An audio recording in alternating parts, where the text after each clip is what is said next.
Kevin Jackson Radio Show. Sir, one topic that has come up repeatedly as the campaign season has unfolded, and some of your donors have been pushing this idea that President Trump has already essentially committed offenses that are impeachable and that he should be impeached. Do you think, based on what you know now and all of what you just ticked through about the president being, quote unquote, Putin's poodle, does that amount to an impeachable offense? And should the Democratic Party hold the official position that this president should be impeached? Well, listen, I think he's the most dangerous president in American history. And welcome, everybody. Kevin Jackson here. That was Tom Perez, DNC loser. And he goes on. We'll play the rest of the clip here in a minute. But he goes on to brag about the couple of races he's won and all this. Let me tell you something. Ooh, it's going to get ugly for the DNC. It's going to be ugly for the Democrats in 2018. I'm going to tell you this every day. And oh, by the way, happy freaking New Year, conservatives. You're listening to the Kevin Jackson Show, KJRadio.com. The most dangerous president in history, Tom Perez. You're about to listen up. Listen up. Tom Perez is correct. Donald Trump is the most dangerous president in the history of the republic for the Democrats. Yeah, the Democrats finally have met their match, and they don't know what to do. And you know what? I understand it. They've never run into somebody who's actually willing to fight back. And I'm not talking about fight back with the Marcus of Queensberry rules where you put your fist up and they say, okay, get in the ring, and there will be no eye gouging and no fish hooking and all that. Donald Trump says, man, let me tell you something. I will pull a bottle, break it over your head, and jab you in the eye with it if that's what it takes to win, because we are not playing a game here. Donald Trump's seen this game from the inside. He's seen the advantage that it's given to him. And you know what's happening here? I don't think Trump would readily say this. He might. I think he's saying, you know what? I've taken advantage of it. I know that the rules that have applied to me were not always fair. Now, he could argue, I've had 22,000 employees. I've created lots of wealth in this country. So we had to break a few eggs to make that happen. However, all these rules shouldn't apply to me. Tax base, what I get to write off, all these different things. I've seen it from the inside. I know it.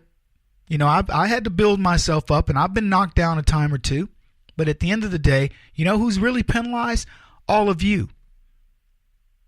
And it's worse than that, because it isn't about building buildings or building a golf course and all that. He's made it now. It's really what they're doing to you in these little bitty things that stifle your ability to go out and create. Stuff like that. He also sees what's happening with leftism around the world, where we talk, and I'm speaking mostly of America, because the world is allowed to go nutty when America goes nutty. So we talk about things like toxic masculinity. They can't sell white privilege as much as they'd like to. So now it's a complete, it's an attack on men.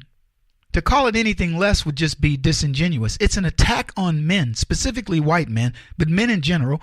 And now we've got this term that nobody had ever heard of, toxic masculinity. Well, I have one for you. What about toxic femininity? I believe that exists more than any toxic masculinity.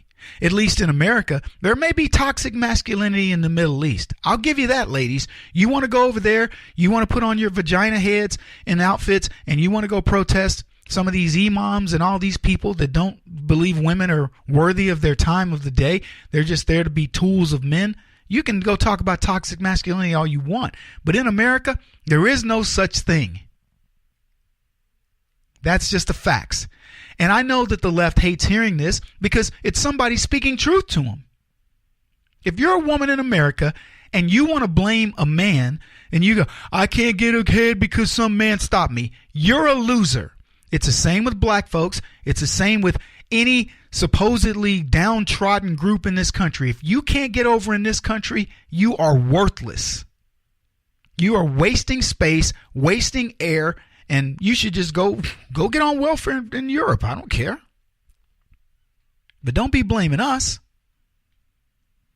And they want to label Donald Trump. There's a clip we have of Dolly Parton. She's asked a question about the movie 9 to 5. And she responds. And I want to talk about it a little bit, but here's the clip.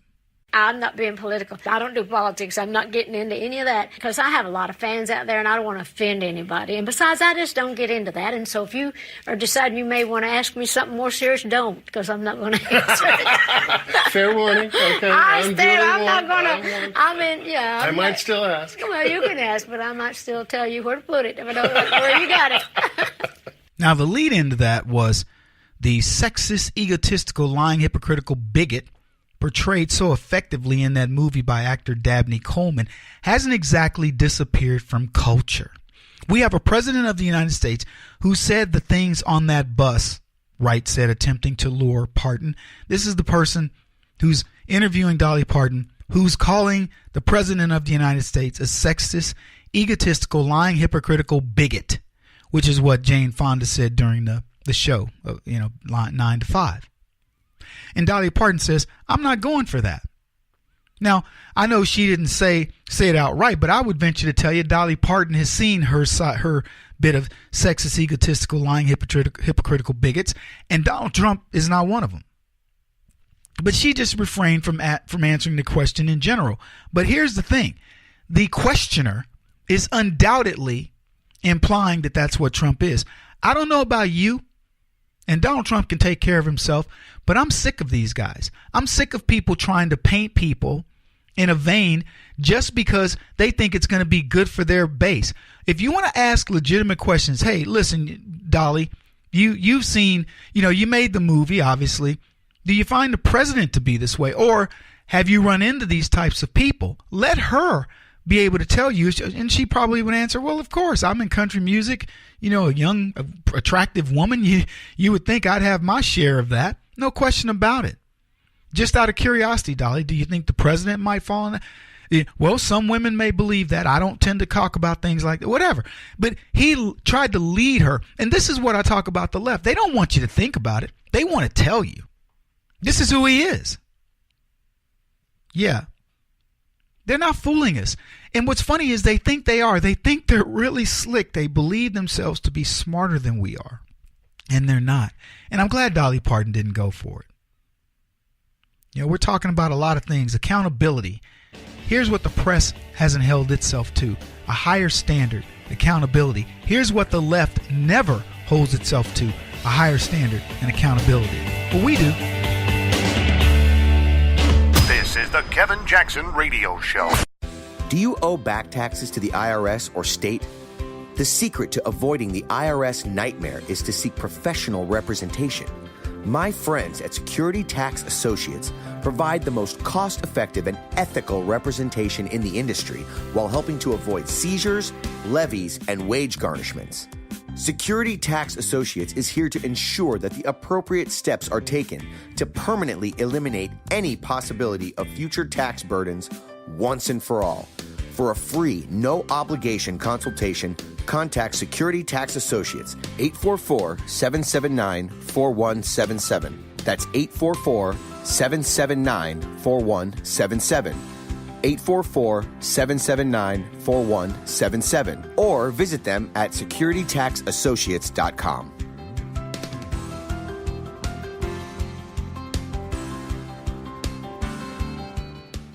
Beth Cook Moranville, author of Closer Than Your Breath, a book of hope. Hope, that wonderful, wonderful 4-letter word that you may feel completely out of.